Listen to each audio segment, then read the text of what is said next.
My name is Karen Terhune Duncan, and I met Mark in the summer of the winter of 1977 in Manhattan, in New York City, where we were both new employees, and we met each other through mutual friends.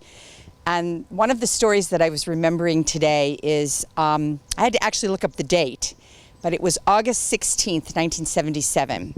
And often after work, bunch of us, gangs of us, would meet for drinks in various places.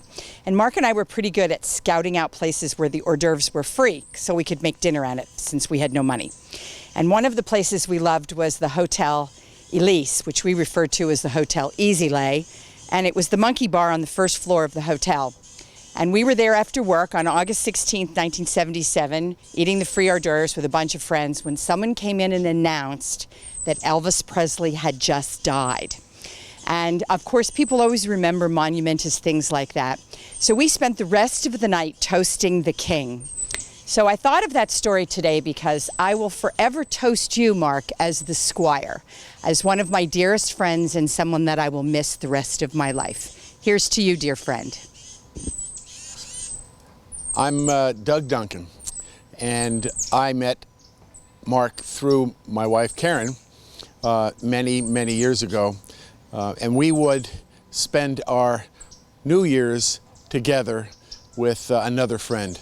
We would go to their house, they would come to our house, and one of the great stories I remember, or the fun stories I remember, has to do with playing Risk, this monumental war game that goes on every single forever and ever. We started it around 8 o'clock in the morning and finished up around 2 in the morning. Sometimes Mark would win, sometimes I would win, sometimes the other friend would win. But we would have these wonderful monumental games each and every New Year's. So New Year's is a day of starting and going over again. And I think of you, Mark, and I think of you every single day as a great friend.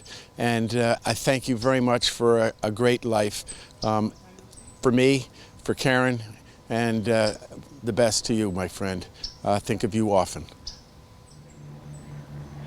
Hey, how's it going? I'm Brad, and I haven't rehearsed this, just thought I'd do it at the last moment. Of course, I was friends with Milbo's for many years and decades, and I'll probably start crying like a baby during this part of the time, but I'm going to tell a lot of funny stories tonight about Milbo, and but I thought I might say something serious a little bit, and we always called, I guess later in life, I said Milbo was a shark, and what in the world does that mean? But they say sharks swim 24 hours a day, they never sleep, and that's what Milbo was. He had the greatest work ethic I've ever seen of anybody, and I always remember we were always so ticked off.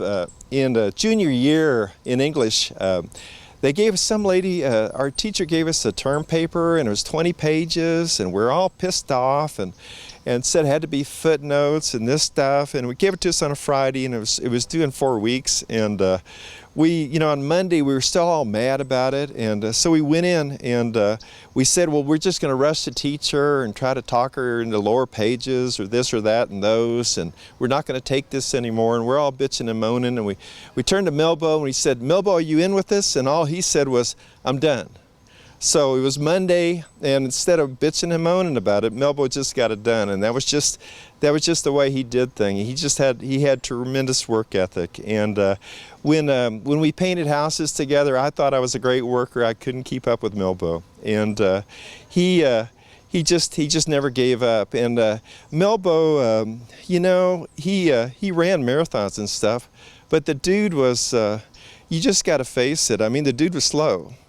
And we'd run the 50-yard dash, and you'd time the 50-yard dash with Milbo with an hourglass. I mean, he was the slowest dude I've ever seen. And he could run the marathons and stuff, but he was always the slowest guy. And he just didn't give up. And to be a tennis player, you got to do cross country. And so he was so slow in the 50-yard dash.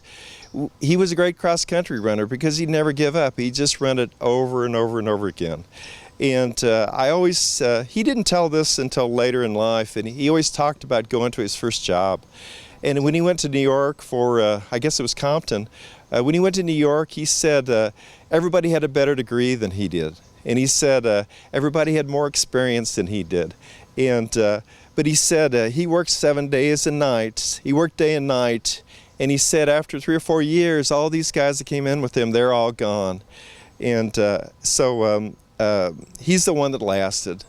And so I love the guy, and I just want you to realize what a great guy he was, and how he would never give up. And so that's my message to you, is to keep the spirit alive and don't give up.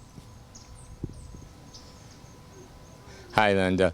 Harry C. here. As you know, I've been a friend of Mark for many, many years here at the park, and we play a lot of golf together. And just one of the stories that Mark always said, he could always three-putt, the best three-putter in the place. And Mark is one of the finest guys I've been pleasure to know in my lifetime. And all I can say, I'm so sorry, and God bless you, Mark. Keep it going. See you in heaven soon. Amen. I'm Karen Mathis, and I am Mark's fitness buddy. I'm not sure he knew I was his fitness buddy. I knew him from other things and always loved being with he and Linda. But I have some pain problems, and I'd go in the fitness center being sort of grumpy and a little sore and not wanting to be there. And there was Mark, always in the fitness center. He was never complaining. He was very focused on what he was doing. And little by little, he started to deteriorate. But he loved being there because it took his mind off things, and it was such a gift to me. Mark, you were such a gift to me. And Linda was too, because when you ask what you can do for someone and they don't really know, Linda said, I am so sick of doing vanilla pudding, and he loves vanilla pudding. So that's what I did. And it was a great gift to us to be able to do that for him. Thank you, Linda. Yes, my name is John Mathis, great friend of Mark's from both the Men's Golf Association when we were on the board together about 4 years ago, and then all the way through the struggles to acquire the country club. What I loved most about Mark was his tremendous loyalty, and he was the happy warrior. He always had a smile on his face, even when he was talking about a difficult subject. But you always had the feeling that he had your back. And he made that clear to me when, during the club acquisition process, those of us who were involved and on the point were, some bad things were said about us, and Mark was furious. But even in his fury, a smile would sort of cross his lips, and I knew that if I turned him loose on those folks, it was the nuclear option. So I never did have occasion to exercise it. But Mark, I think about you a lot, and you're still an inspiration to me, and your family should know how much he meant, how much you, Mark, and how much he meant to me. Thank you. Hi, I'm Frank Maher. I'm a friend and neighbor of Mark.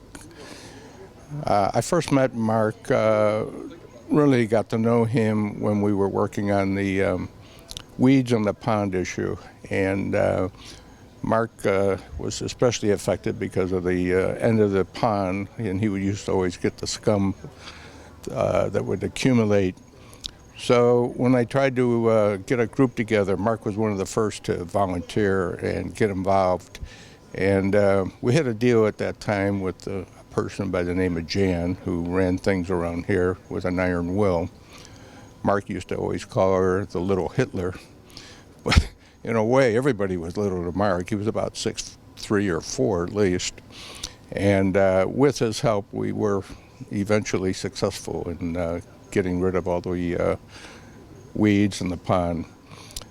The couple years later, Mark approached me and asked me if there was room in the golf group that I run called the Bogey Boys. And I told Mark, I said, Mark, I'm not too sure you really want to join this group. We're a bunch of old guys who are 25 to 35 handicaps, and we don't hit the ball much further than 150 yards these days, so I think you'd be a little bit frustrated. And he said, you know what, Frank? He said, it's not the score, it's the people. And that's what it's about. I'm not there to get a low score. I'm there to meet and get to know these guys a little bit better and go out and have an enjoyable time. And unfortunately, you only were able to do that for about 6 months before you passed. So I just want to say, Mark, that everybody I know loved you. I loved you. You were a great guy, and we're really going to miss you. Hi, I'm Pat Thompson. Mark and I connected very quickly when he first started playing golf at University Park, because he's a graduate of William and Mary, as is our youngest son.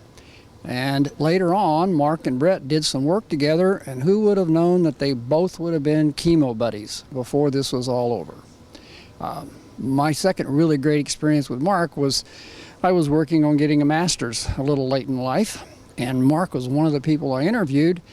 And if you haven't seen them, he has some presentations that he did for George Washington and for others as a visiting professor that was so far ahead of their time that it's still startling. I opened up one of them that he did for George Washington last week and just couldn't imagine how far forward he was thinking. The last story is a golf story. We played golf a lot in the summer together, 5 or 6, 7 years ago, something like that. We got to number 5, the par 3 by the road, and we were both playing from the black tees. A group on the green waved us forward. So we both played from the black tees. We both hit 3-woods. We both hit them about 15 feet from the green, from the hole. So this group's waiting for us, and we get up there on the green, and they say, go ahead and putt up. Mark makes his, I make mine. These guys were just amazed. We got in the cart and took off. We laughed for the rest of the month. Anyway, all the best.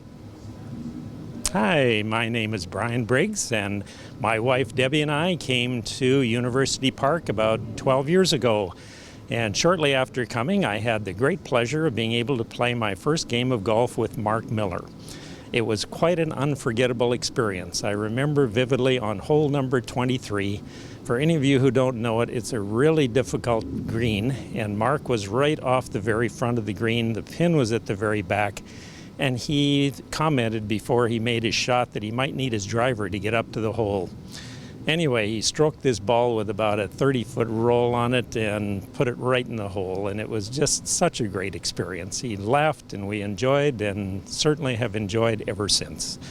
His par 3 tournament each year has been a highlight for all of us in the community, and just a great experience with Mark. But I must say my most vivid experience with Mark was a few weeks ago when his daughter Brittany was running in the New York Marathon. And I happened to be in the car with Mark at the time Brittany called after her run. He was so excited. He was just thrilled to death to speak with her and to see what she had accomplished and to follow in her dad's footsteps. And I've had the great fortune of having a really meaningful experience just the last few weeks with Mark.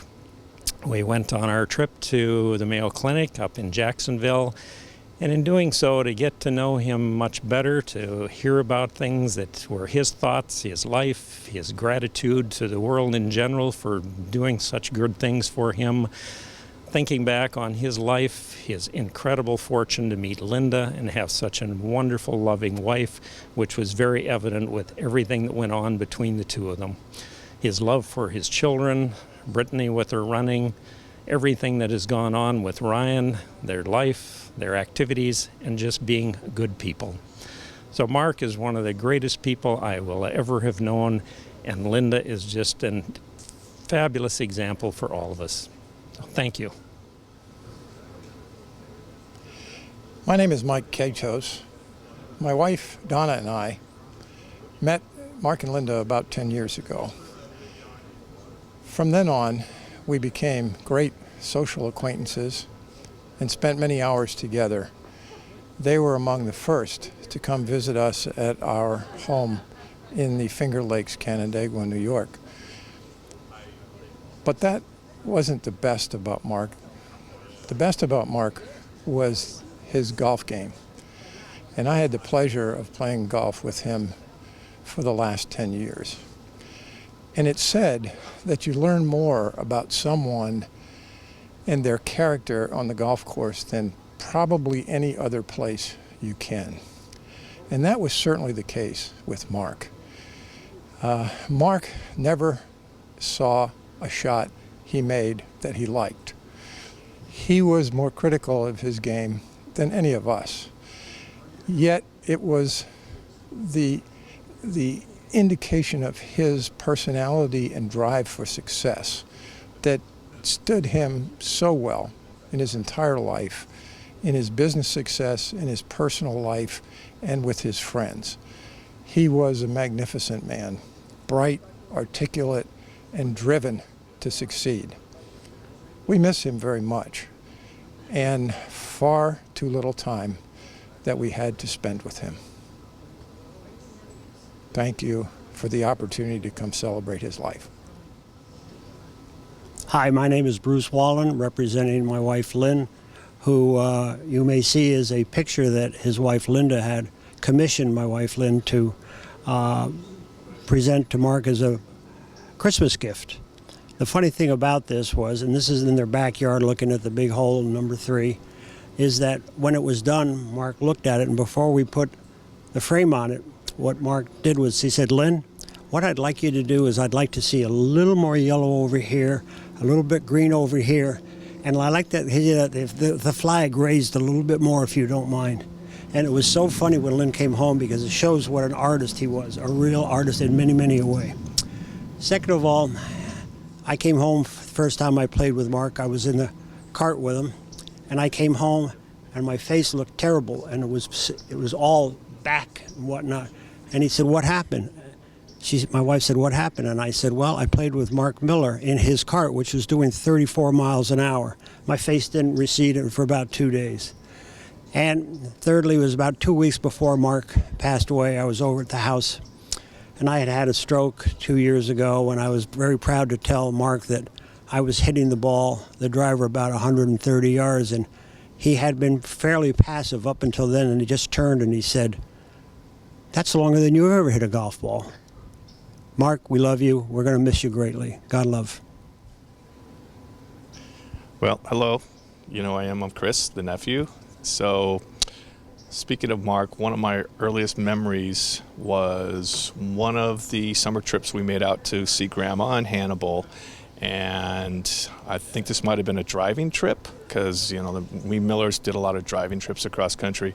But Dad told a story of his young brother, Mark, who I believe we were going to meet for the first time as, I guess, kids who were aware of what's going on in the world. And so this story's always stuck with me. So my dad was 19 at the time, and he was home from college, and I think Mark was about 4. And they were going to run some errands. My dad was going to run some errands, so Mark was going to tag along. So as they were pulling out of the driveway, my dad gave Mark a very grown-up assignment of looking out for passing cars so they wouldn't hit somebody coming out of the driveway. So moments later, as they're pulling out of the driveway, a huge truck barely misses them as it roars by, horn blaring. And my dad looks at Mark and he's like, "What's going on?" And Mark looked right at my dad and said, "But you said to look out for cars. That was a truck." So that kind of set the stage for who we were to meet, as I think I was 8 years old at the time. No, I was probably a bit younger than that. And Mark was back from college or from grad school. And he would come in for a quick moment as we kids were playing, and we would hear him come, and we would drop everything and run to the front door to meet him because he was kind of our rock star uncle. Because nobody else had an uncle in their 20s, which was really cool. So that was some of the fondest memories of him growing up. And then fast forwarding over the years, one of the things we always look forward to during family events was hooking up with both Linda and Mark, because Mark always brought a nice comedy, like laughter comedy. He always brought a nice light side to every event that we had. And at the very end, I was very, very glad and fortunate that you two were able to come out to our wedding a couple of years ago. So that meant a lot to both me and Leslie. So I thank you for that. And that was one of the last times I had to spend with Mark. And we're joking around and just kind of bonding that way. So I'm grateful that we had that last time a couple of years ago. So thank you. Hi, my name is Kathy Case. I met Mark about 5 years ago when we moved to Richmond Park. Linda and Mark were so welcoming and kind to make us feel comfortable in the neighborhood. I really appreciated their hospitality. Truth be told, when I first met Mark, I was a little intimidated, frankly. He was this really tall guy. He was a great golfer, and I'm thinking, what do I have to talk to Mark about? But I got to know Mark better, particularly as he got ill, and came to really appreciate his great sense of humor and his indomitable spirit. My enduring memories of Mark are his walks in the neighborhood. When we first moved there, I used to see Mark taking Crisco for his afternoon walk. And of course, Mark was this big, tall guy, and Crisco, a little tiny, white, fluffy dog. And it was pretty comical, actually. Mark slowly walking so that Crisco could keep up with him. And my other memories are of Mark in his, the last year or so, when he was taking his walks every day just to try to keep his spirits up, and often walking over to the gym. One day, and I would see him frequently. So one day I was taking my walk and I ran into Mark, and he had become shockingly thin as his illness progressed. And I said to him, "Hey Slim, how you doing?" And he about doubled over with laughter. And I said, "Oh Mark, what a great sense of humor." So I'll miss him. But mostly I want to say to Linda, you have shown grit and grace under enormous pressure, and I want you to know that we, your friends, are here for you to ease whatever burden we can. So, thanks. Hello, I'm Jim Case. I'm a neighbor of Mark and Linda's. Kathy and I moved to Richmond Park 5 years ago, which is when we met Mark. I remember my first encounter with Mark. We were at their house, Kathy and I, for a neighborhood party. And when we first arrived, Mark was not there. So we're all gathered and visiting with Linda and each other. And shortly, Mark appeared. And Mark, I'd seen him in the neighborhood, but never met him. A very tall person, of course. And he came in, and he was follically challenged. But he came in, and there was blood streaming down the side of his head. And he didn't say anything about it, just came in and started to greet people. I said, "Mark, what's that?" He said, oh, I guess I hit my head on the golf cart. He didn't even recognize it or remember it while he was graciously greeting us all at his party. And that's how he was, a very, very super guy, very friendly and outgoing, also very strong. I was so impressed with the way he dealt with his illness at the end, and was so engaged with people all along the way. A very strong, very personable guy. Only knew him for a short time, the 5 years we were there, but it was very much worthwhile getting to know him as much as I did. And I really appreciate it, and of course, I love Linda. So, thank you. My name is Juanita Cook, and I'm here to give Linda my love and to support the celebration of Mark's life. A big guy with a big heart and a big appearance and charm. Thank you. My memories for Mark are captured in a poem, a short poem I wrote for him. And my name is Peter Bentley. It's a poem for Mark. Mark was always considered a stand-up guy, full of life and never too shy. You always knew when Mark was around because when he spoke, his booming voice shook the ground. He was skilled at everything, that is for sure. Although when it came to putting, it was not always pure. We spent a lot of time together at the gym, with me lifting enormous weights while Mark simply grinned. We enjoyed our time together and laughed quite a bit, because with Mark's sense of humor, there was always a risk you might catch shit. Mark will be missed, and that is for sure, but our memories together will always endure. So I lift a glass and give Mark a salute, because he's one of the best guys I've met as I traveled life's route. Okay, so my name is Kevin Miller. I am Mark's nephew. On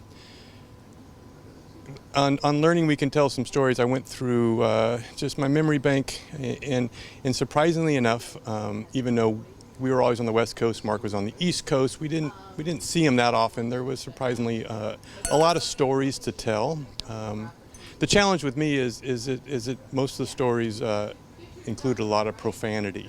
So I've checked with Linda, did a pre-flight. She's approved at least one of these stories to tell. But before I tell it, an inappropriate story, I just wanted to first say that Mark was he was such a great dude. We enjoyed him. We loved having him in the family. We were proud to have him in the family. And you know, I miss him already. But with that, let me tell this story. Okay, so it's Brittany's wedding. We play golf. Mark, he gets stuck with me in the golf course, golf cart. And he loves golf. I'm so, I could care less really about golf, but he gets stuck with me. We start jabbing each other back and forth. It gets late in the golf game. He goes out and we're just jabbing each other back and forth. He's getting a little frustrated with me because I'm kind of winning him on the jabs. And he gets to this hole and he has to chip it over the water. And, you know, mind you, it's getting late. He has to get to the rehearsal dinner. And I'm like, he's chipping over the water. I'm like, dude, just lay it up. Just lay it up. Come on, man. He's like, no, he chips again into the water. I'm like, come on, Tin Cup. Just chip it up. Chip it up into the water. Into the water. Into the water. I'm like, come on, we have to go. And then he finally chips it again into the water. He turns around to me with his golf club and he says, you know what? Fuck it and fuck you. So from then, I know that the day was worth it for me personally, because at that point, I knew I had won. And we kind of just played through a couple holes, and he knew I won. So with that, I just want to say I miss him already, and that's all I got. So. Hello, previously known as Brittany Miller. I'm Mark's daughter. I get to start off this evening. So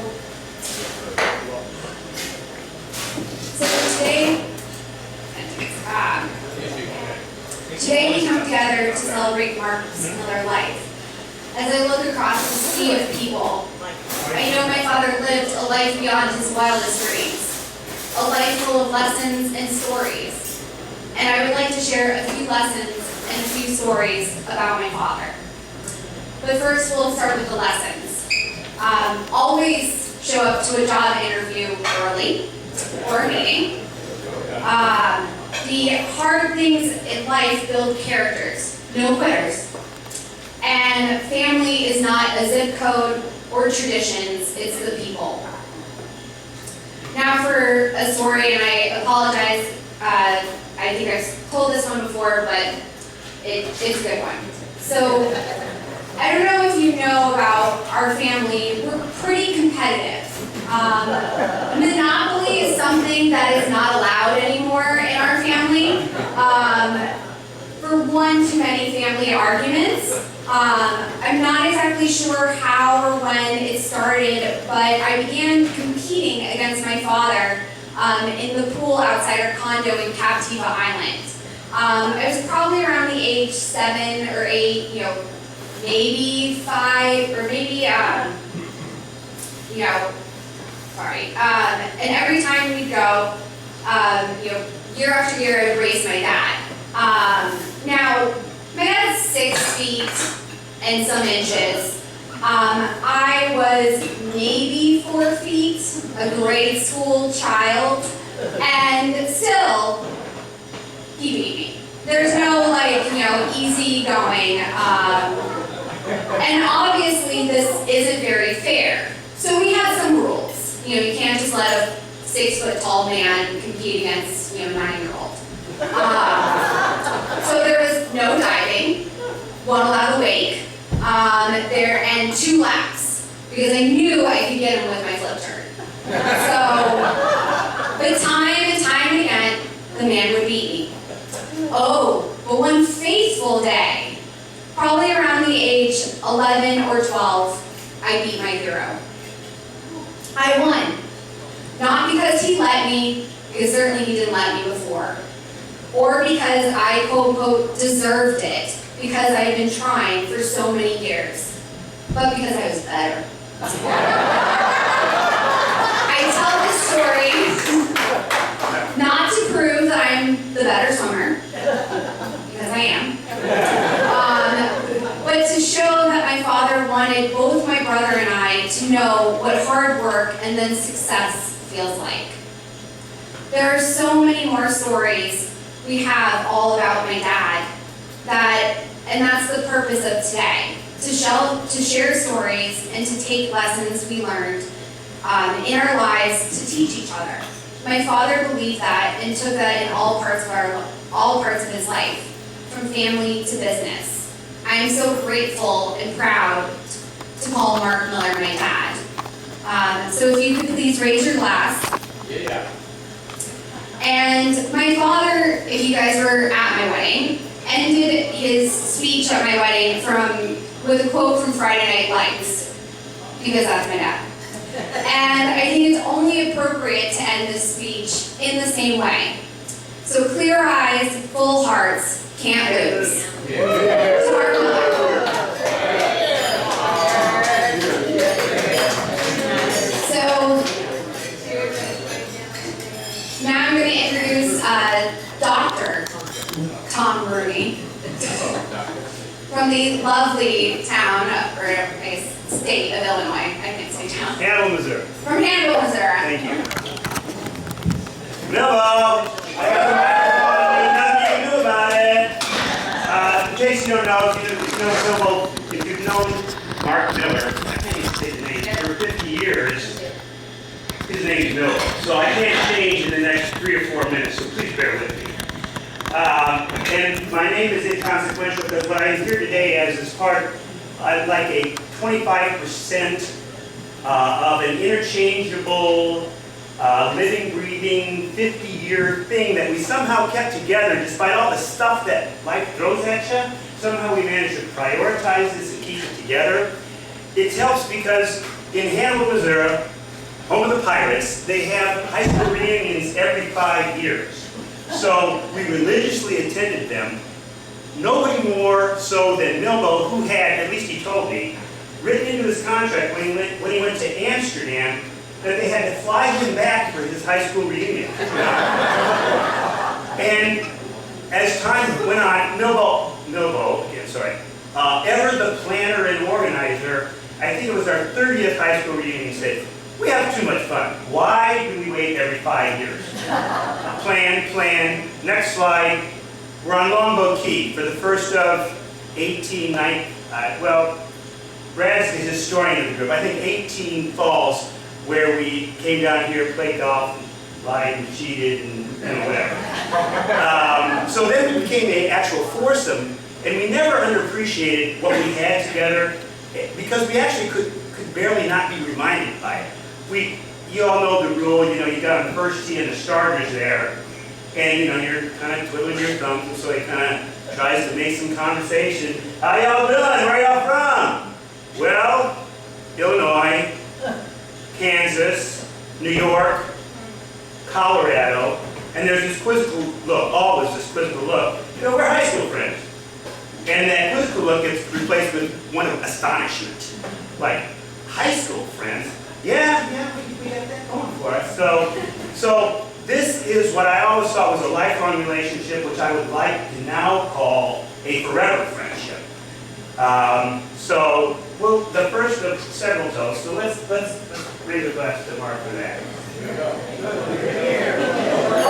Now I know this would be frivolous, but one kind of second more serious thing about Zuffa. I can't not thank Zuffa. Of course, I know longer than you did, but everything in his life got better the day he met you and married you.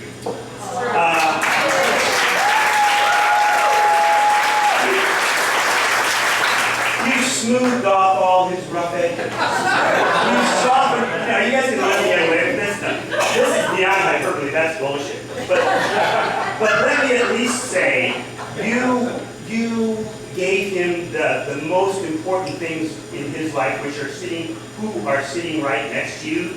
Those are two kids who I think almost everybody in this room would be happy to call their own. They are the best of both of you. They're unique, they're interesting, they're fun, and they're hardworking. So Sue, let me thank you for being the best life mate of my life. Great. So now we got some stories to tell. The best one, I was actually not there for. So I got, Brad, could you please come up? This is another 1/4 of the interchangeable parts. Zufa, this is short, don't kill us. So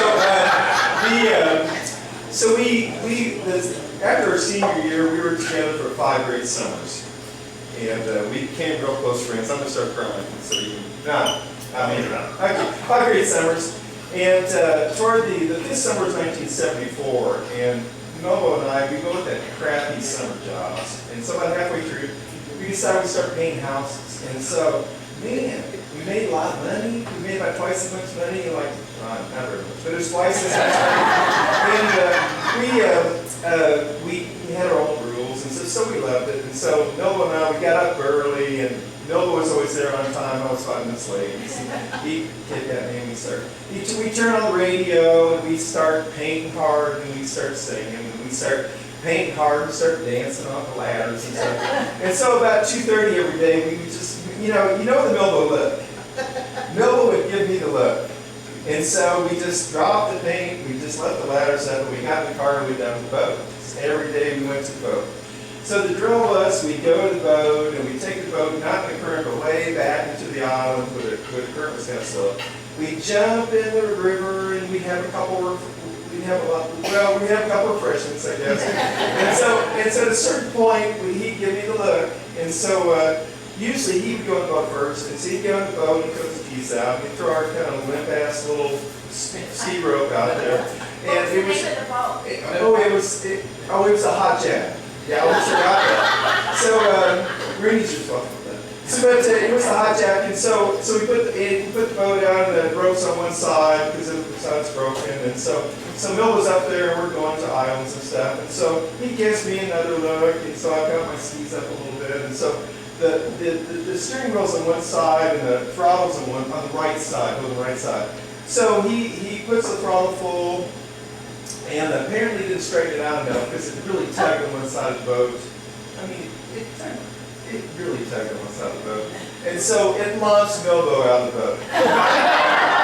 And so, I guess when a lot of people don't know this, but when you have a little ass boat and you put the throttle full, and you take the steering wheel all the way over, bad things happen. So a boat's like this, and then all of a sudden the boat's like this, and it starts spinning around like a top. And so this is bad. And so Milbo was in the water, and the boat circled a couple times. He thought he was dead. And I was skiing, and my reaction is Milbo going in the water, and the boat coming back. I thought I was dead. And so it started spinning like this, like a top. You can't imagine how it's spinning. So the real bad thing out of this is that we just gassed the boat.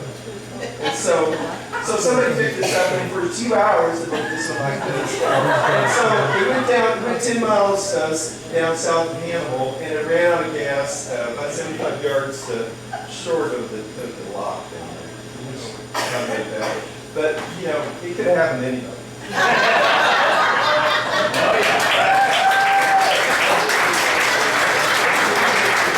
One more story, we're going to take you back to Hannibal, Missouri on a Friday night, typical Friday night.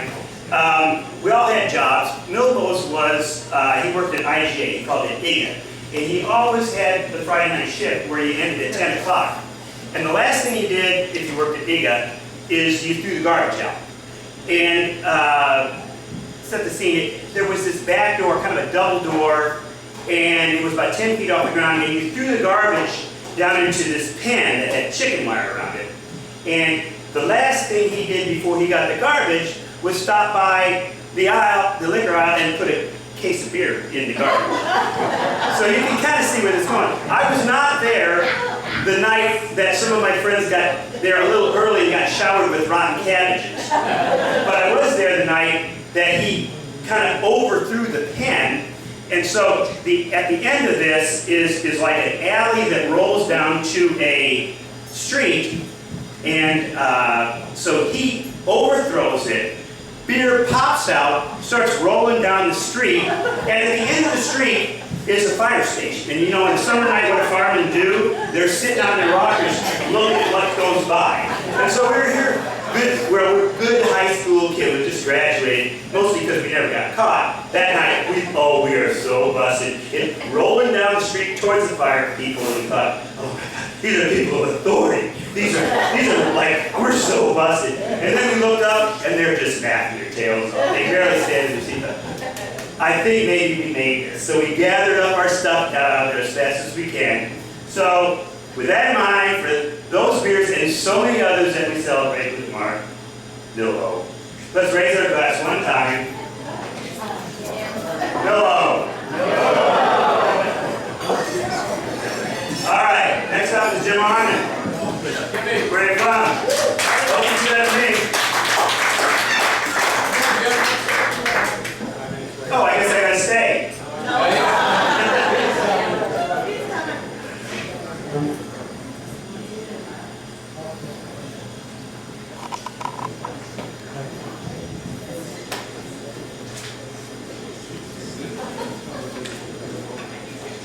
So a couple of weeks ago, Linda called me and asked if I would speak today. And at that point, she said, I'm Mark's oldest friend.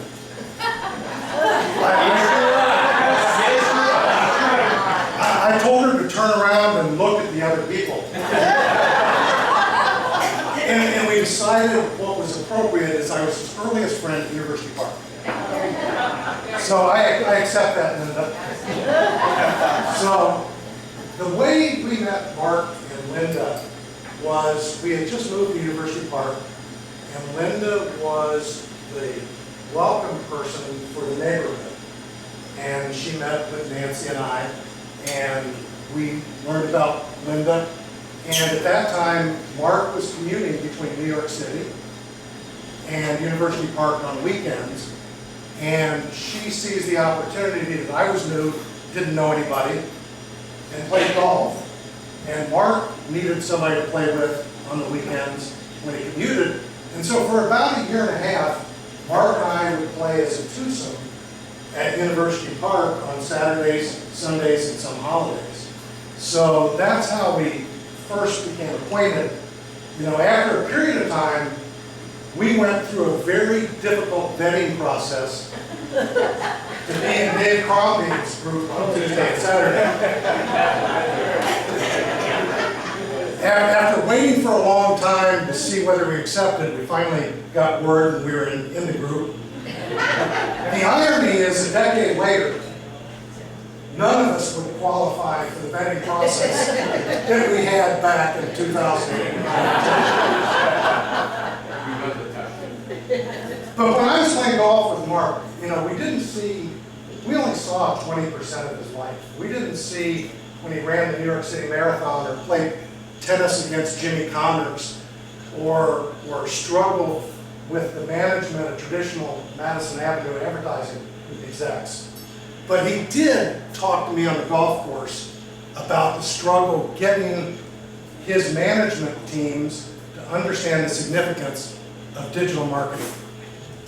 And he'd sit there and espouse things like SEO, SOV, SEM. And rather than appear to be an idiot, I bowed my head like I knew what he was talking about.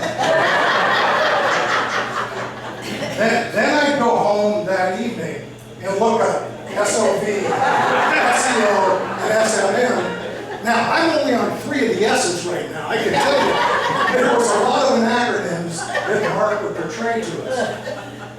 So, you can't believe how fortunate he is to have friends. We've known him for 20% of his life. There are a number of people from Hannibal here who have known him for over 50 years. And that's quite an exciting thing.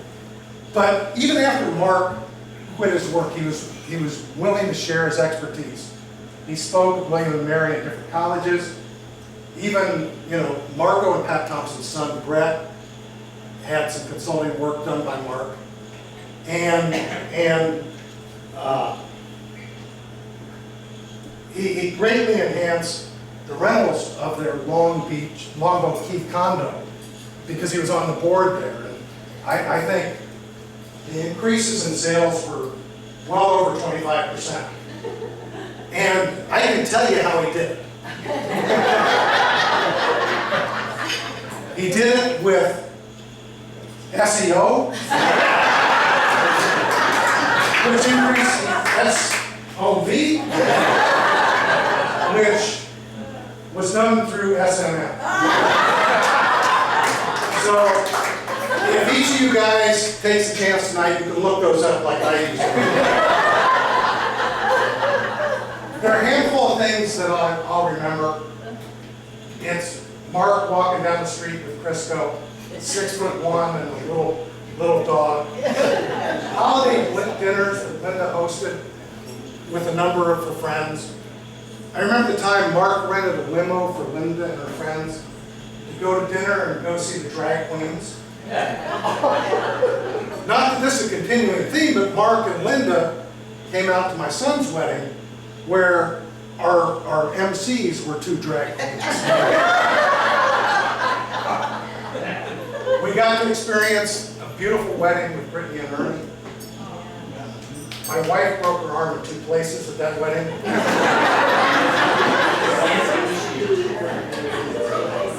He was a big fan of University of Georgia and Between the Hedges, and the last game he watched, the Dogs won.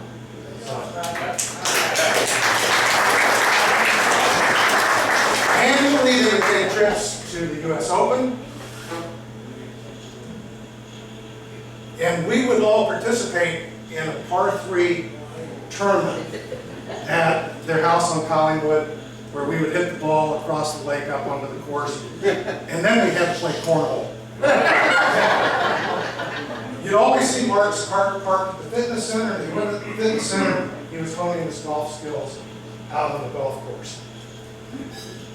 Now, I'm going to betray his trust right now for a second, is that Linda, every time you went out of town, the very first thing Mark did was go to Publix and buy fried chicken.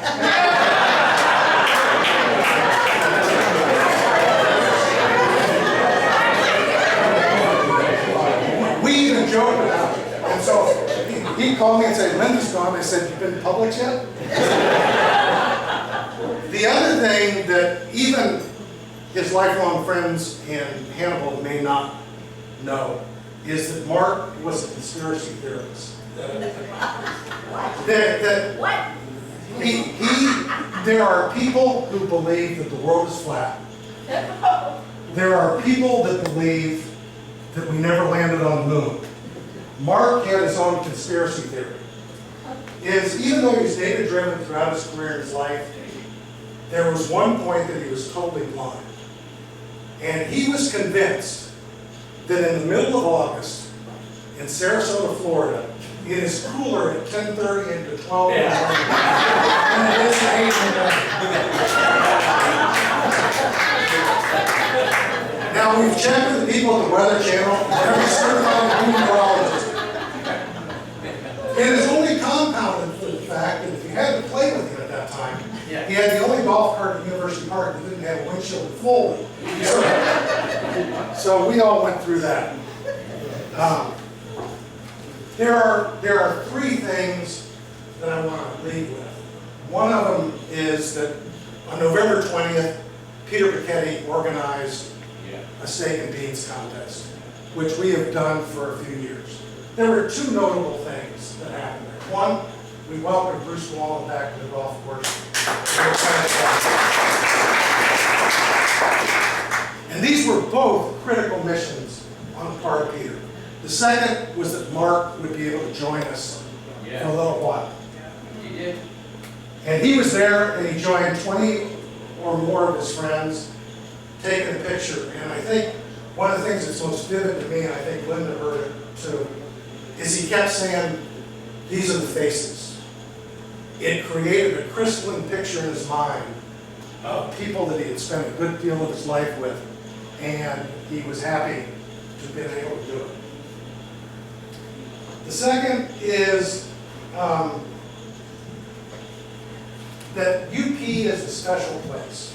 We all bought here for a reason, but there's another reason we've come to realize that living in University Park is special, is there's a wonderful support group here. And I can tell you, Linda, Brittany, Ernie, Ryan, phone, email, or text, and there are dozens of people who are ready, willing, and able to help you. Absolutely.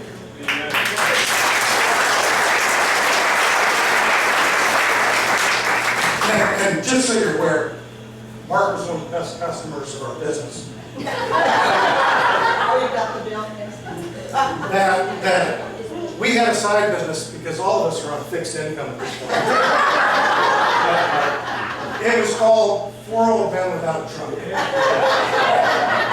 Not to be confused with 2 men with trucks or how the trucks will move your junk. Yeah, say it again. Say it again. 4 Old Men Without a Truck. And so it didn't matter whether they were getting a paper seal, and then the hurricane was coming, and we had to move things for medical purposes.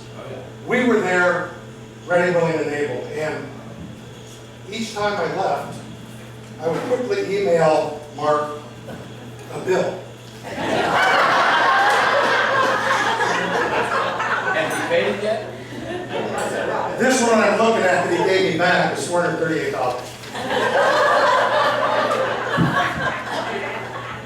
But at the end of October, Mark did give the 4 of us who did the last job nice little thank you notes. Thanks for coordinating 4 Old Men Without a Truck. He was complimentary here, not normally Mark. Your management skills are superb, and the speed and quality of the work is exceptional. I think Brittany can verify that that's the case. It was very nice. We look forward to using you in the future. Here's payment.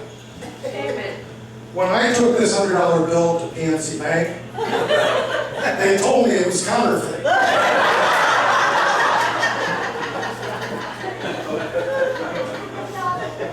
As I close, I'm sure the videographer is going to pick up a number of people who said this, but one of the expressions most of us will remember is Mark would get 2 great shots on the golf course. He was so self-deprecating. And after he hit 2 good shots on the golf course, no matter whether he's 5 feet from the pin or 25 feet from the pin, we said, "Nice shot, Mark." He would always say, "I can still 3-putt from there."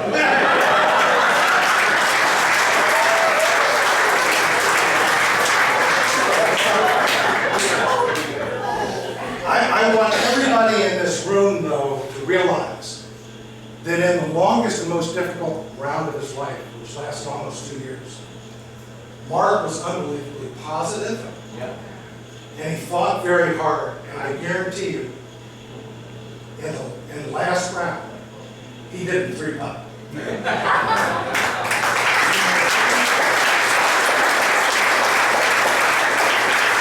At this point, I'd like to turn it over to Ryan.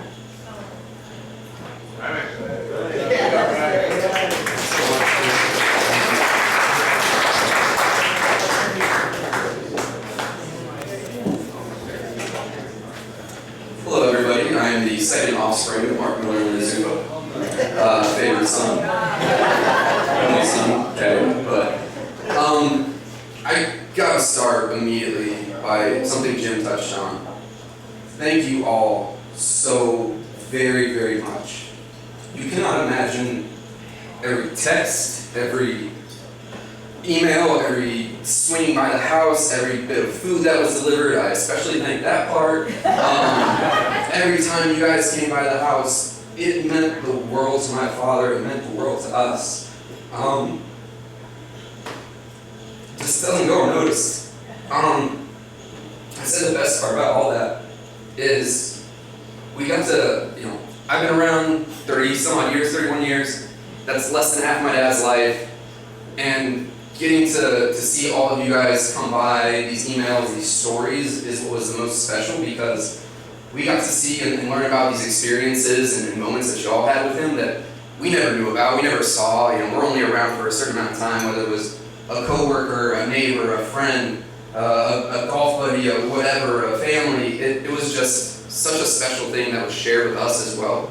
That was so cool to get to see, and you get to see another part of your dad's life that you didn't really have insight into. Brittany and I, we had insight into him as first person point of view, primarily our father. And so I think like that's maybe a side that you guys got to get a little bit exposed to, but maybe not so much. So I'm going to share with you guys a couple stories that are at least fresh in my mind, or the ones that I, for some reason, crop up the most, or the most fresh, or the most resonating with me about my dad. First one happened a little bit more recently, and it's something that kind of Brittany alluded to, was his persistence. He was a stickler, he was full of gumption, he was just persistent in everything. Over the last year and a half, obviously, was not his best times, but he'd be damned if he wasn't going to keep things normal, keep the main thing, keep churning forward.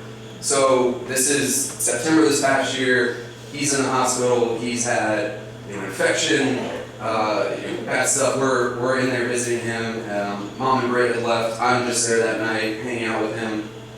He's going to sleep, kind of fading in and out, just ready to, he's worn out.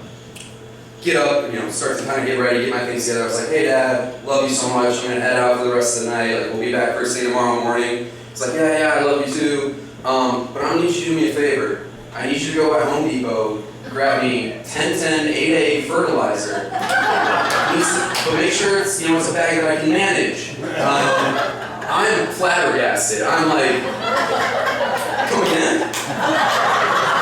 And he's like, yeah, just, they have it in the, ask somebody if you need to, they'll tell you where to direct it, it's fine. This is a man who's weighing maybe $120 at a time.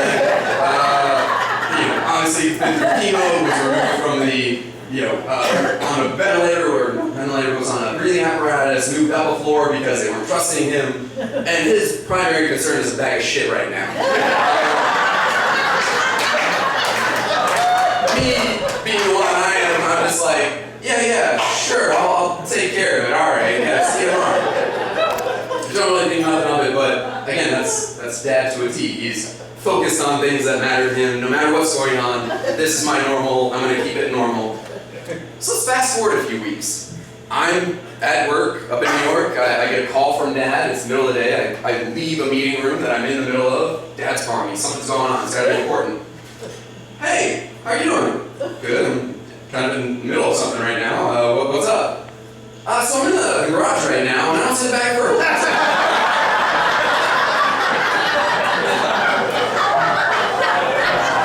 If you knew at that time, he was using a walker to get to the bathroom, he had a hospital bed in the living room. First off, I'm not really concerned about the fertilizer. I'm like, what are you doing in the garage? That's literally on the other side of the house. One, how did you get there? Two, huh? And he's like, yeah, I'm looking for it, and we got the landscaping guys coming tomorrow, and I'm like, go sit your ass down, don't worry about it, talk to Mom about it, we'll figure it out, don't worry, it's there, maybe you just can't see it, wink, wink, nudge, nudge. So then Mom and I are frantically texting and calling, I'm like, do I need to go on Home Depot, do I need to order this thing, like, what are we going to deliver? And that was him, he was concerned about his shrubbery and meeting UP standards for, your yard. No matter what was going on with him, no matter how bad you thought it was, he was always pushing forward. He was always keeping everything in perspective. Yes, maybe not, landscaping is the most important thing, but he certainly didn't let it take him away and out of his normal life and what he was, I don't know why, looking forward to. But that's something that he instilled with us too, our family, our friends, something you always saw with him, keeping up with relationships for decades, building new ones, always persistent in that, in work, in family, and whatever. He, maybe not shrubbery, but he found a way to make it work there. And that was our dad. That's how we knew him. The other way that I know him is from, we're going to take it way, way back to when we were living in Michigan. I was 5, maybe 6 years old. Brittany kind of talked about it. We're a very competitive, a very sports-oriented family. And so this is back in the era of SportsCenter, when you certainly didn't have any smartphones, you couldn't pull out and check a score. If you want to know what happened last night in sports, you watched Dan Patrick, Stuart Scott, Rich Eisen. You were there early. You didn't even have the ticker at the bottom of ESPN. If you wanted to know what happened and you missed it, congratulations. You're going to be sitting there watching for another 57 minutes till it comes back around. So that was what I did. I was an early riser. I got up 5, 6 a.m. I'd be there in the kitchen, and because I thought these things mattered to my dad, I would go grab a pad of Post-it notes and start writing down every single score of every single team, of every single sport. People we don't care about. The Cleveland Cavaliers 86, the Portland Trail Blazers 74. Why? Who knows? But it's there. Oh, Clyde Drexler scored 22 points. My dad doesn't give a shit about Clyde Drexler. And so, I would always do this eagerly, attentively, watching the TV screen, waiting, making sure I got it down on my little 5-year-old chicken scratch. And there'd be this, just cacophony of Post-it notes everywhere all over the kitchen counter and things like that. And I'd wait attentively, waiting for him to come down. And I'd hear him coming down the stairs, and he'd come and. If you knew Dad, he needed 2 cups of coffee minimum before he started doing anything, talking to anybody, I would go grab his hand, bring him over, and be like, hey, let me walk you through my board. I'm sure he gave this much care in the world about these things, but because it was important to me, he cared. He would spend the time and let me do this with him, because that's something that he did with hopefully everybody too. Your joy is now my joy, and I will listen to you, and I will be there. Like, perfect example too, towards the end of it, I have a screenshot on my phone, of his phone. Dad, if you didn't know, Georgia wasn't his #1 choice for me. It's where I wanted to go. But on his phone, he's got 5 different Georgia apps, everything from the university one to football-related things. It mattered to him because it mattered to me. And he loved us unconditionally. He loved all of you unconditionally. And that is just something that, he didn't, he grew up without he didn't have a dad around for a long time. He had amazing people like my grandmother, his brother, Bob, Lee, everybody who kind of raised him. He didn't have a blueprint to operate off of. And the fact that he turned out to be such an amazing father, it is more than I could ever ask for. I'm so proud of him for that.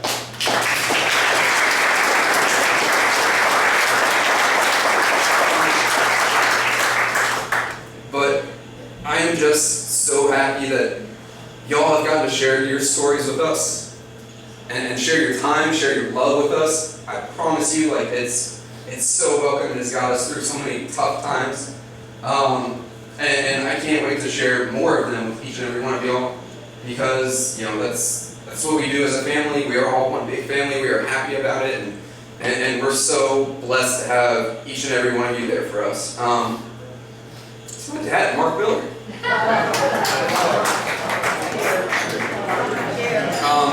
Speaking of that support, I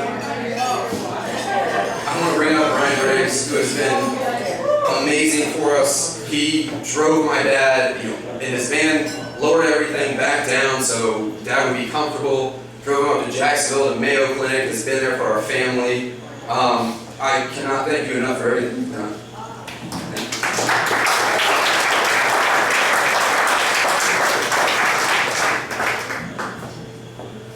And it's certainly been my honor and great pleasure to know Mark and Linda, and now to meet the family and to have all of you here this evening.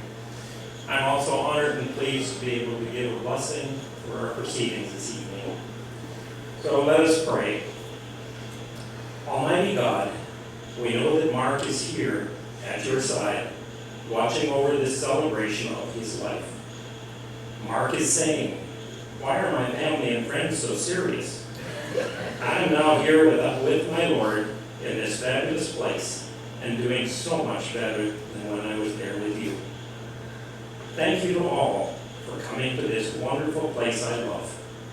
Thank you to all at UPCC for providing this festive occasion. A very special thanks to Linda, the love of my life, mother of our children, partner through all. Brittany and Ryan, the love and focus of both of our lives. We will be with you always. Relatives and friends, thank you for making mine and Linda's lives all that they can be. Almighty God, Mark says to you, thank you for providing the love I have for you and the peace I feel inside. Though I did not understand at the time, I now thank you for the strength you have provided me through my father's early passing. To be a good person with a great family. Work throughout the world to do great good. To meet this final challenge, my fight with cancer, and to remain focused, thoughtful, grateful, and loving. Almighty God, as Mark is now with you, he is pleased to join the rest of us, his departed family. Father Ralph, Mother Maureen, with her twin Marjorie, elder brother Lee, and cousin Jim, dear friends, Diana, Martin, John, Mark, and Linda. We pray for your help for Mark's good friend, Kathy, in her now time of need. Our Lord, we ask that you give your church your light and your peace. Grant to us who are still here that you lead us in holiness and righteousness in all of our days.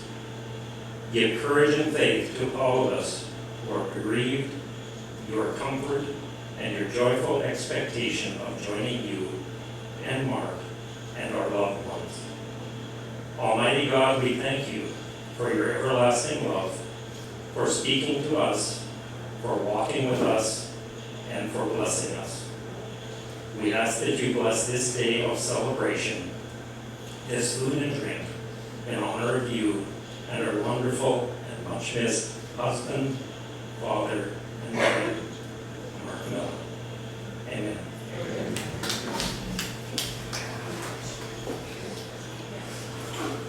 And I believe it's time to eat. Thank you all. My memories of my uncle are our family reunions. So from the farm in Cahokia to Kansas to recently our house was the last one. And then I think my fondest memory, though, of Mark was when I was in college. I wanted to get to know Mark and Linda a little bit better, and I decided to go to school in New Jersey and for a semester. And I was there one weekend with them, and Brittany had just been born. She's about 6 months old, and there was a hurricane scare.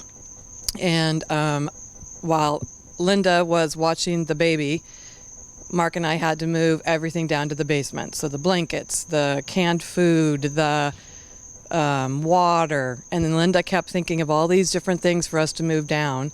And then after 3 or 4 hours, we realized there was not going to be any hurricane. So Mark and I had to move everything back up.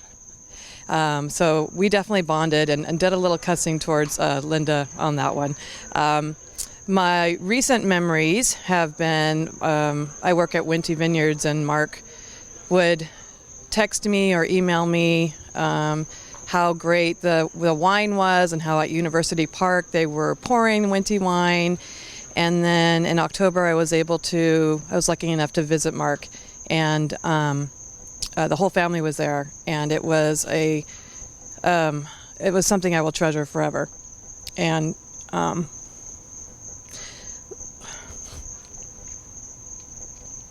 sorry. The family, you three are phenomenal people, and the love and support you showed my uncle was wonderful, and I will love you forever, and I will always be there for you, and except for I will not watch any more dog movies with you, but I will. I miss Mark. I will miss Mark terribly, and I love you. That's it. I wasn't gonna cry. Sorry, everybody. One of my fondest memories of Mark came early on in my relationship with him. I've not known him his whole life or even half of his life. But when our twins were probably about 5 or 6 years old, Linda and Mark came to visit us in Livermore, and when he walked into the house, he looked out in the backyard and he saw a trampoline, and his eyes just lit up. And he was like, "You guys have a trampoline?" I'm like, "Yeah, we have a trampoline. It's for the kids." No, it was for Mark. And the next day, Mark was out on that trampoline with the kids, and just being a big kid, or a little kid in a grown man's body. And he broke the trampoline, which I was actually grateful for, because that trampoline was a death trap. But that's sums it up about how I feel about Mark, is that he's just a fun-loving little kid in a grown man's body. And I'll always remember him like that. I will miss you, Mark. We are Tom and Diane Hayden, and we are going to probably have the shortest story to tell because we've not known Mark and Linda that long. We moved here about 4.5 years ago to the park, but Mark and Linda quickly became a couple of our favorite people in the park, and we really had such admiration for Mark in the struggle that he went through, and how brave he's been, and how brave Linda has been, and their children. The whole process has been so difficult for them, we know, but we have just so enjoyed having them in our life, and Linda has been so open to us, and opened a lot of avenues for us to get to know them, and we have appreciated it so much. And we just have appreciated Mark's lovely spirit the whole time we've known him. And I think Tom has one story he'd like to tell. My fondest recollection of Mark was the very first time that I met him, and subsequent meetings. We met on the driving range at the golf course. We were standing next to each other, pounding golf balls down the course, and we both shared the same idiosyncrasy in that we both would talk to the golf ball after we hit it. And we both we looked at each other, and we both just laughed. And so we did that for 10 or 15 minutes, and then we started talking to each other's golf balls. And the commentary got more and more comical as we did it, and we look forward to seeing each other on the range as a result. Subsequently, we played a couple of times and had a very comical time. Mark's sense of humor was sharp, it was intelligent, and, if I might say, on the mark. And I enjoyed him, and we had great times when we played golf, and when we met at the club. And I prefer to remember that, because I know Mark would want to be remembered as somebody who enjoyed life, enjoyed his sports, and enjoyed the people around him, and not so much what he endured in his last moments. And we miss you, Mark.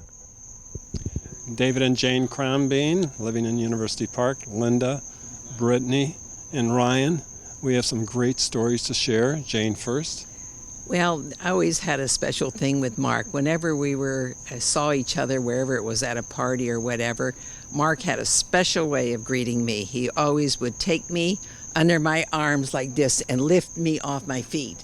That was our special greeting. Usually people would say, "What the world is that about?" But Mark and I just knew this was a special thing, that his way of greeting to me. 3 days before he passed away, I was over there watering the plants, and I went in and I said, "Mark, I'm coming in." And I said, "I'll give you a few minutes." So I went in and I looked at him, and he looked at me, and I said, "Mark, I'll see you in heaven." I said, he looked at me and he said, "Jane, you can kiss me on my forehead, goodbye." So that was my final touch with Mark. Mark and I had great times on the golf course. I was in charge of the Saturday group, which he joined when Jim Harmon recommended him join. Both Mark and I had pretty much the same handicap. We were dogged and very determined on the golf course, and if we didn't like how we played, we'd go right back out there in the driving range, work on our game. And then when I looked at the life story of Mark, I saw how determined he was to be the best at his position, moving from country to country. And I looked at that. He lost his father at age 2. I lost mine at age 18. And we both shared a lot of common things. And so, at the end of his lifetime, 2 years ago, we played in a member match play together. And Mark didn't know what a match play was about, even though he was chairman of the championship. And I said, Mark, you and I have to play together in this. No, I've never played match play before. I said, Mark, you're going to have to play with us. It's really, really fun. So he and I got out there in the first match, and I played well the first 3 or 4 holes, and I kind of fell apart. Then Mark would play well, and then I would play well, and we won our first match, and then the next match was the second Wednesday. So again, we played well together, just had the greatest time. And I said, Mark, how are you enjoying this? Oh, this is great. I'm sure glad you asked me to join. So anyway, now we come to the third match, and it's back and forth, back and forth. We played very well. The competitors played very well. And we came in the last hole. We lost the last hole, and we lost the match. But actually, we won a real friendship. We both had the same type of determination. We both had the same type of families. And Linda, we do appreciate your friendship. And I just want to leave one thing with you, Linda. May the Lord bless you and keep you. May the Lord's countenance shine upon you. And may you live forever with Mark's memory. And we ask you to call us anytime, and we can help you. Thank you, Linda, for enjoying the time together this time. Thank you. Hey, Milbo.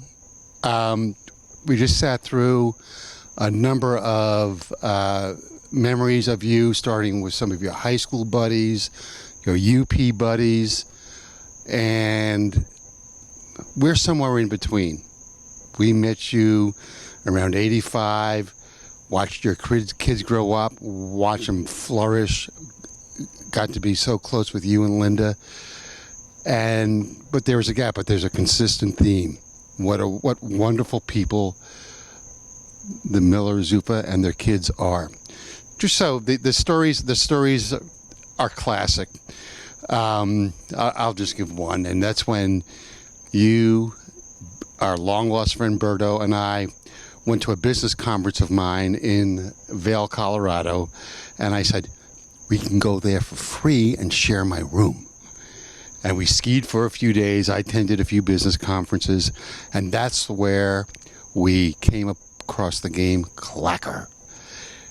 And you made me a Clacker board, and every 4th of July at Shenorock, we would play Clacker. And we put a few dollars up and have so much fun with it. Well, I brought that Clacker board here today to play with your family, and that was quite special. I'm not a big D1 college fan, but over the last couple of years, when you were infirmed, I'd watch a Georgia game and root for Georgia, only because I know that would make you so happy. Root for those dogs. Here's what you got to know. You and Linda have an amazing network of friends. We are here for you. All Linda has to do is say, come see me. We will be there. We miss you. You're a wonderful, wonderful human being, and people think of you as that. Thank you.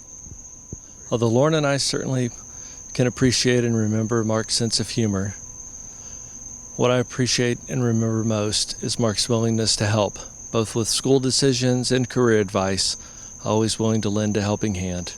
We'll be eternally grateful for having had Mark Miller in our lives. Thank you so much. Thanks. Now? Yep. Okay. Well, I have literally a lifetime of memories with Milbo that I'll distill into 10 of them. Plagiarizing Letterman. So, and I promised that on number 1 I might shed a tear, so forgive me. But we're going to start with my number 10 best memories, Milbo. Number 10, we met over tree houses. We built tree houses together. The best I remember was this huge tree house, 4 trees, probably slept 5, 6 people. And then, because we could, we built a second story. And then, because we could, we put tar paper over the top of it as if we were going to sleep out there in the rain. Finally, we wrapped each tree in barbed wire so you couldn't get up. So I'm not telling you how you get up, but we did. Number 9, walked together to school every day in 9th grade. We lived a block away, stopped by his house, knocked on the door. His mom always came to the door. I don't know why he didn't, because he was always punctual, but she's, "Hi, Tom. Hi, Ms. Miller." So we could pick him up, walk through McCarter's backyard, walk through the high school, walk through the highway department, and to school together. Number 8, we were in chorus together. Actually, we were in chorus together forever. But in 9th grade, we did the Music Man. And I was the tenor in the quartet where you sing, "Light a Rose, I'm home." Milbo, of course, was the Music Man. Number 7, his dog. This is really obscure, but I remember his dog, Duchess. He had an English Springer Spaniel. And, you know, every kid wants a dog, but nobody really wants to take care of him. I learned from my mom and my wife that the mom is always the one who ends up taking care of the dog. But Mom Milbo, no way was she getting any part of this. So he took care of Duchess himself, and this was a great, well-behaved dog. It came when you said come, it sat when you said sit, and it would catch anything. Throw tennis balls, frisbees, it'd catch them every time. Next time, I'm losing track. The next one, we built a slot car racing track from nothing. He was a big Popular Mechanics guy, and he read in Popular Mechanics where for $30 you could make a slot car race and get a used car battery. So we spent endless hours in his basement putting this thing together, and ultimately we had help from his stepfather, who was in his stepfather time, Carl, who helped us route the track. And after this was all done, we really didn't think this was going to work. We got a used car battery, and voila, it actually worked. Next good memory, gas caps. This was a little bit kind of delinquent, if you will. One night we decided we were going to have a race and see how many gas caps we could steal. So we had 2 teams, and we went, I think this is why they lock gas caps now. And so we had over 100 of them, and we put it on our favorite English teacher's porch, Grace Eel King. God bless Grace Eel, but you ended up with 100 gas caps one night. Bottle rockets. This was stupid. We'd have bottle rockets fights over the 4th of July holiday. We called them Zulu sticks. You have these, well, they just need to be hollow so that you can shoot these things. Now, this is not smart. You shouldn't be doing this, but you'd point them at people and you'd shoot them. I mean, it's a miracle we didn't hurt ourselves or, poke your eye out, if you will. But we did it on the golf course at night. So we, again, separate into teams, and you kind of didn't know where they were until they shot at you, and you could see where the flame came from. So then you'd start shooting at them. And what did you say? Bottle rocket. Next, college visits. Milbo was from Hannibal, Missouri, and he was going to be an urban planner. Now, I mean, what is an urban planner? Who even comes up with that stuff? And if you're from Hannibal, Missouri, this is a pretty small-minded place. But he was going to be an urban planner. And to do so, you had to go to some obscure schools like Iowa State, Kansas State. I shared his Kansas State visit. And we took the Mom Milbo car. They only had one car. And we went to Kansas State together. What I remember about the drive is that when you get to Kansas, they have these long valleys where you go over the top and you can see 10, 15 miles ahead of you. Well, we made sure we marked them because just as we crested the ridge, we'd throw out smoke bombs so that 10 or 15 miles later, we'd look back and we could tell just how far we'd come. Number 2, our kind of honeymoon that he ended up sharing with us. It seemed like a good idea at the time, but Mary and I were just married, and this was our major trip, 2 weeks, 14, 15, 16 days, and we were going to go see Milbo in Amsterdam. Well, it turned out, he had a little free time. So after we were 3 or 4 days in Amsterdam, we took his car, took a ferry to England, spent 3 days in England, took a ferry to Ireland. Guess what? Milbo shows up in Ireland. So this 15-day trip that we supposedly were going to be having together, 11 of them turned out to be with Milbo. So, we were so immature, we didn't realize how, improbable or whatever. We shouldn't have done it. And my wife has actually never given me shit about this, but she should. And in my older years, I'm finally realizing, that probably not a great idea. Number one, last thing, my best memory about Milbo is about 8-9 years ago, I had a serious medical problem for which I had to move to Boston for 3-4 months, during which time I had a really bad experience or a long surgery, recovery, etc. And my wife did exactly what Zuf did in the last several months, where she coalesced everybody's emails and said, don't talk to Tom, filter everything through me. And so that's the way it went. And then fortunately, a week or so out of surgery and so forth, I started coming back.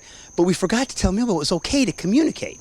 So about 2 weeks after surgery, he calls me up. He goes, Tom. No, he never called me Tom. Rune. He always called me Rune. He said, damn it, you're my best friend. You are my best man. I need to see you. And 3 days later, he's in Boston. So my 10 best memories, I could talk for a long time. We'll leave it at 10. Love you, Milbo, and I miss you. For us, Mark was a bright, pulsating light. He was like a star. He brought so much energy to everything he did, to everyone he touched. And the sky is a little dimmer now without him. We love y'all. My name is Bob Ryan, and I'm one of Mark's golfing friends at University Park Country Club. On Tuesdays, we have a group of 12 guys who play every Tuesday. In the wintertime, we're very appreciative that Mark would occasionally get up when we needed that 12th guy to join us. As you probably know, Mark doesn't like to get up and play real early, and we play real early on Tuesdays, sometimes even before 8 o'clock. But Mark was a good sport. But he always reminded us on the first tee, whoever's partner he was for the first maybe 6 to 9 holes, he's still half asleep. The other thing, I got to know Mark on the Men's Golf Association board. We worked together on that, and was appreciative for Mark's leadership because he was there a little bit before I was. The year that he was head of the tournaments, he brought a new event called the Pros Pick to University Park Country Club, and that continues to this day and will continue for the foreseeable future. And we're happy that he brought that to us. Mark, we all miss you. We know that you're at a better place now. We're all better for you being in our life. Thank you. Hi, my name is Jim Garrow. I'm one of Mark's golf buddies. I got to know Mark quite a bit the last 4 years since I moved here. And Mark had a group on Mondays. He called it Emerald Mondays. We'd play from the green tees. And as the years wore by, less and less guys would be in the Monday group. In the last couple of years, we'd always find an excuse to move up to the white tees. It was too cold, it's too windy. But we always had a great time. And I think the last time I played with Mark back in May, we finally had a day where it wasn't too windy or cold. And 4 of us played together from the green tees. And we all had a great round. I think the 79 to 81, all 4 of us. And it was a great memory. And it was unfortunately the last time I played with Mark. Mark, we'll miss you, especially on Mondays. Take care. Yes, I met Mark about 10 years ago. Mark and I were both in the same golf groups on Tuesdays and Saturdays. It's well known that Mark's attitude on the golf course, that is well known, and we had a lot of laughs. The memory I have most of Mark was one spring probably 6-7 years ago, some of my friends from the golf group, Mark knew him, we were on the tennis court and we were playing a little tennis. And I looked down the tennis courts to probably the third tennis court, and there's a guy down there and he's hitting tennis shots against the ball machine. And I looked at him and I could tell right away this guy really had a great tennis stroke. And I looked a little closer and here it's Mark. So I walked down to Mark and I said, Mark, I said, I didn't know you played tennis. And he went on to say he had played tennis in high school and so forth. And we had a nice discussion. And he said his name to fame in tennis was, in high school, he played against Jimmy Connors. And he said Jimmy Connors killed him. So what I did was several times over the years, when the subject of tennis came up and Mark was there and I was there, I would say to the people, Mark played against Jimmy Connors and he kicked his ass. And of course, Mark said, no, that's not true. But that's what I remember an awful lot about Mark. We had some good times together, and he'll be missed. Oh, I was Mark's sister-in-law, and I kind of came into his life when he was 12 or 13. And for many years during his teenage years and into his university years, we were really good friends. But one of the things I remember so well is that, and I don't know how we even got onto this conversation or how we got into it, but one Christmas when we were visiting in Hannibal, it turned out that Mark and I spent an evening, and I was teaching him how to drive a shift car. Well, you can imagine the jerking and the bumping and whatever. And of course, Hannibal is a lot of hills, so we had a very adventuresome evening. And then a number of years later, when Mark was working in Amsterdam, he put out this general call to all the family members, you come over and I'll drive and we'll do sightseeing. So I took him up on it. And it was a great trip, except that I found out the very first day that Mark does not eat or drink anything until 4 o'clock in the afternoon, which made it a little bit difficult. But we finally compromised that I was allowed to dip into patisseries and stop at fruit stands and actually have something to eat before 4, because at 4 o'clock there wasn't food, it was only beer. And then after that, at some point, we could actually have a meal. So anyway, thank you. Okay, I'm Mark's brother, Bob. Our father died when Mark was 2, and I remember at Dad's funeral that a few family friends came up and said, well, you're the man of the house now. Our older brother was away in university and so was not around very much, but that was not something a 14-year-old wanted to hear. However, I did assume some halting parent responsibilities and found him a joyful kid, curious, bright, just generally fun to be with. It turned out not to be a chore at all. It was a pleasure, and I have only fond memories of my feeble attempts at parenthood at that young age. When Mark was an infant, I was asked to babysit. Mom and Dad were out for the evening, and as instructed by Mom, before I put him to bed, I changed his diaper. But in those days, those of you who have lived that long know that diapers were many thicknesses of cloth rather than disposable diapers with little sticky tabs on them. And also the diaper pins were about that big. After I changed his, during changing his diaper, he started crying and he would not stop. And in spite of my best 13-year-old parenting skills, I could not get him to stop. So I eventually had to call Mom and Dad, and they promptly came home and tended to him, and Mom got him to stop crying. She informed me that I had tried to pin his skin to his diaper, and that's why he was crying. Okay, I'll start out. I'm there's 3 of us. We're going to give you something different. I'm the good-looking one of the 3, Peter Piketty. Tony Flakus. And Ben Crothers. I've been here, played golf with Mark for the first 5 years on weekends. Then for the last 7 years, played 3 times a week when it suited him, as long as it was before, 9 o'clock in the morning. I want that job. We all It wasn't cold. We've all drank scotch with Mark. We've golfed with Mark, and we've even cornholed with Mark. One of the most characteristic things of playing golf with Mark was his Natalie organized towel that he always had in his left back pocket. Mm-hmm. Okay. That was always the case. He was our resident pessimist, really.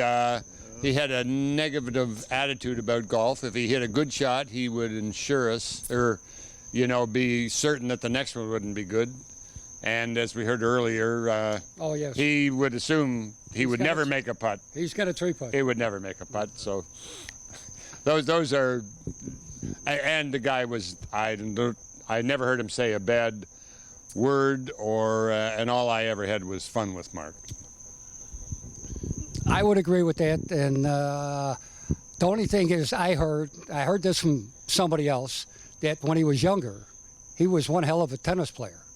Harmon, he screwed up the whole thing on us, so we really can't say anything. The only thing I wish that all of us here, we're going to really deeply miss the man. Yep, absolutely. Jim Harmon had mentioned when he did his speech about getting Mark down to the steak and beans, and boy, was that a special night. We've got that picture of Mark there, and I don't know that he lived for another 7 days after that, but he got in it. He enjoyed that night. We've got this spectacular picture with all of it, about 35 good friends around him. And the only little story I've got is when Mark was not well, I brought him a book that I thought he might enjoy. And the gist of it was the book about Trump and golf, and basically how Trump cheats at golf. But it's a funny book. It was well done. And I said, Mark, and honestly, I didn't know where he stood politically. And I said, I don't know where you stand politically, but you might enjoy this book. And Mark quickly picked up on the gist of the whole thing. And I'm not sure he was very thrilled with that book. We all love the guy. Yeah. Thank you. Thanks. Yeah, we want to thank Linda and Mark and their family for all the good times we've had. And want to thank Mark for being the best euchre player ever. No, that's a lie. It's not a lie. Because we were always rooting to beat the ladies. Yeah, good luck. But it was always fun. Another thing, with the way you guys moved around, it gave us an opportunity to see a lot of places that we might not have traveled. So that was always fun, coming to your different houses. I really appreciate the last few years especially that we've gotten together, just the four of us. Not that I don't love our kids and everybody else, but it's been a really fun time to spend the four of us together, and I just treasure those moments. Especially when the guys win the euchre game. Yeah, really. God bless. Love you. Hi, my name is Gina Roberts, and I met Mark about 2 years ago. And I was at their house, and I said, "What beautiful flowers you have here." And he said, "You know, I buy them for Linda. She really likes them." And I went away and I thought to myself, what a great husband. So that is one of my memories of him. And I wish I had known him longer, because they have said so many wonderful things about him. Thank you so much for inviting me. Hi, Jim Neal here. About 5 years ago, I moved to University Park in Sarasota and was lucky enough to join a golf group of which none of the people that I was familiar with, led by Dave Crombie. And there were 16 guys in the group, and only 12 could play at any given day. So for the first couple of weeks, I sometimes was included and sometimes not. But my first experience with playing with the group, I rode with and was partnered with a fellow named Mark Miller. And when I came home, Becky asked me, well, how was your day? And I said, yeah, it was really nice. I rode with a fellow named Mark Miller, nice fellow, really a negative golfer on the golf course. So the next time I played with him might have been a couple days later, it might have been a week later, but it just so happened that I rode with and partnered with Mark Miller. Well, this seemed to happen a lot the first month, and after about 3 or 4 weeks one day at the lunch table, I kind of rose my hand in the air as to get everybody's attention, and I said to them, hey guys, just curious, I've been riding a lot with Mark Miller as my kart partner. How long does this probation in this group last? And with that, the group totally erupted in laughter. Everybody knew what was insinuated by the comment, and Mark even got a good giggle at it. So fast forward many years, 5 years at least, and one of my last fondest memories with Mark was standing on the second green with Barry Emick and Peter Bentley and waving across the pond to Mark Miller as he was at the window with Linda, and not feeling well. But great memories. I'll miss my friend Mark.